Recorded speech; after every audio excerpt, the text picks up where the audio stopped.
ನಗರದ ಕದ್ರಿಯ ವೇದಂ ಆರೋಗ್ಯ ಆಯುರ್ವೇದ ಹೆಲ್ತ್ ಸೆಂಟರ್ನಲ್ಲಿ ಓಣಂ ಹಬ್ಬವನ್ನು ಸಂಭ್ರಮದಿಂದ ಆಚರಿಸಲಾಯಿತು. ಓಣಂ ಆಚರಣೆಯಲ್ಲಿ ವೇದಂ ಆರೋಗ್ಯ ಆಯುರ್ವೇದ ಹೆಲ್ತ್ ಸೆಂಟರ್ನ ಡಾಕ್ಟರ್ ಸಚಿನ್ ನಡ್ಕಾ ಮತ್ತು ಅವರ ಪತ್ನಿ ಡಾಕ್ಟರ್ ಅನುಷಾ ಸಚಿನ್ ನಡ್ಕಾ ಅವರು ಭಾಗವಹಿಸಿದ್ರು. ವೇದಂ ಆರೋಗ್ಯ ಆಯುರ್ವೇದ ಹೆಲ್ತ್ ಸೆಂಟರ್ನ ಸಿಬ್ಬಂದಿ ವರ್ಗದವರು ದೀಪ ಬೆಳಗಿಸಿ ರಂಗೋಲಿ ಬಿಡಿಸಿ ಓಣಂ ಹಬ್ಬಕ್ಕೆ ಇನ್ನಷ್ಟು ಮೆರುಗು ನೀಡಿದ್ರು. ಬಳಿಕ ಸಿಬ್ಬಂದಿ ವರ್ಗದವರು ಹಾಡು ಹಾಡಿ ನಂತರ ಓಣಂ ಬಗ್ಗೆ ಶುಭ ಕೋರಿದ್ರು. ಡಾಕ್ಟರ್ ಸಚಿನ್ ನಡ್ಕಾ ಅವರು ಮಾತನಾಡಿ ಓಣಂ ಆಚರಣೆಯ ಬಗ್ಗೆ ಶುಭ ಹಾರೈಸಿದ್ರು.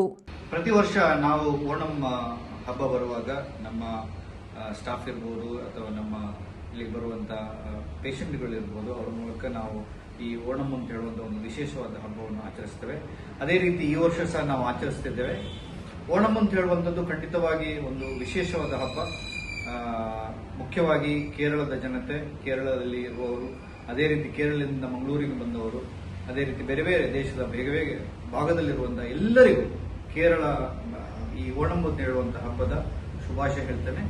ಈ ಓಣಂ ಅಂತ ಹೇಳುವಂತಹ ಹಬ್ಬ ನಿಮಗೆ ಜೀವನದಲ್ಲಿ ಹೊಸ ಆಶೆ ಆಕಾಂಕ್ಷೆಗಳಿಗೆ ಒಂದು ದಾರಿದೀಪ ಆಗಲಿ, ಎಲ್ಲರಿಗೂ ಒಳ್ಳೆಯದಾಗಲಿ.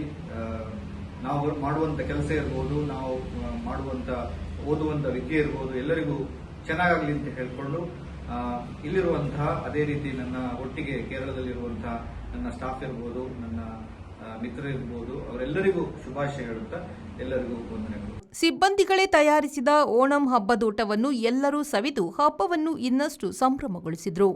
ಈ ಸಂದರ್ಭದಲ್ಲಿ ಕದ್ರಿ ಕಂಬಳದ ಆಯುರ್ವೇದ ಹೆಲ್ತ್ ಸೆಂಟರ್ ಮತ್ತು ವೆಲೆನ್ಷಿಯಾದ ಸಿಬ್ಬಂದಿ ವರ್ಗದವರು ಉಪಸ್ಥಿತರಿದ್ದರು. Bureau report V4 news Mangaluru.